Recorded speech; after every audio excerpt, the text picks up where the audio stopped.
In today's video, we're gonna change these shelves from looking like this to looking like this.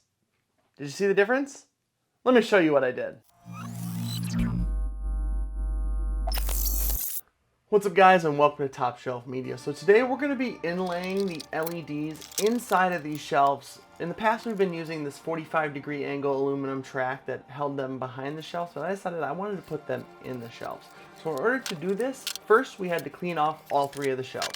Once that was done, I could start removing the aluminum channel that housed the LED strip, as well as the wiring going in between each shelf, so I could start getting the shelves off of the rack. Once that was done, I could head outside and start measuring, so I knew exactly where I was going to use the router to cut out the space where the aluminum channel will sit. And I decided to space this channel 1 inch from the back and each of the sides. And with that, I could actually start cutting out this channel. Now this is my first time using a plunge router like this. I've never actually used one before. I actually bought this for this project and a couple other ones that I wanted to do. But I'm sure I'm doing something wrong. So if there is something that you see that I'm not doing correctly, please let me know. I used a 1/2 inch bit to make this cut, and the chain needed to be 5/8 of an inch. So I did have to make 2 passes. And of course, I checked to make sure the channel would fit, and it fit perfectly. After that, it was time to square off the rounded edges left by the router. So I just grabbed a chisel and chiseled away at the edges until I got them flat and looking the way I wanted them to. And to be honest, I think they turned out pretty good.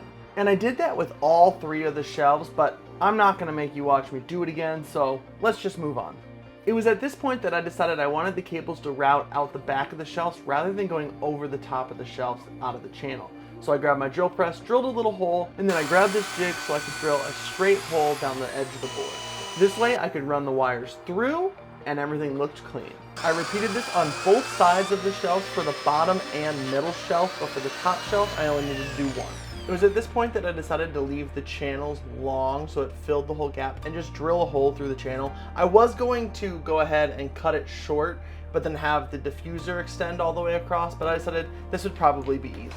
Now it was time to remove the LED strips from the old channel that held the lights at a 45-degree angle. My goal was to reuse these if I could, and actually pulling them off there, I was actually surprised at how well they stuck to that channel, and they still were able to stick to this channel fairly well. There was a few pieces of the adhesive on the back missing. You can kind of see it there on the channel I took it off of, but for the most part, it stuck in there really well.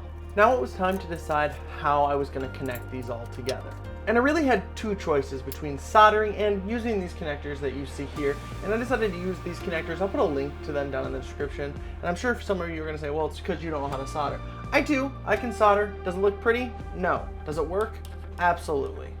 So now it was time to get these wired up. And how these connectors work are you actually just use pliers to push the metal down so it pinches on the LED strip on one side and the wire on the other. And then I could run the wires through the holes like you see here. And this was the bottom shelf, so it was time to do the same thing to the other side. It was at this point that I realized I ran the LED strip the wrong way. So I had to pull the LED strip up again and run it. For those of you who don't know, there is an arrow that points the way the signal's supposed to go. So make sure you pay attention to that when you're running the LED strip.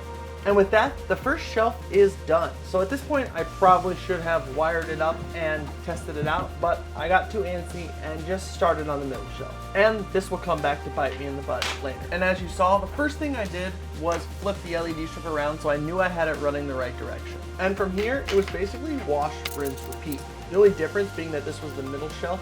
I didn't need to connect the wires to it right now because the wires would come from the top shelf and the bottom shelf. So I just added on my connectors and I was ready to go. And now I've already shown you this twice. So let's just skip this and get right to putting them up. The next step was to get these actually wired together. And I wanted to make sure I didn't have a bunch of excess cable at the ends. So I ran these the route that I thought would work best. And when I got the wire pulled through the shelf, I was able to cut it off and connect it together.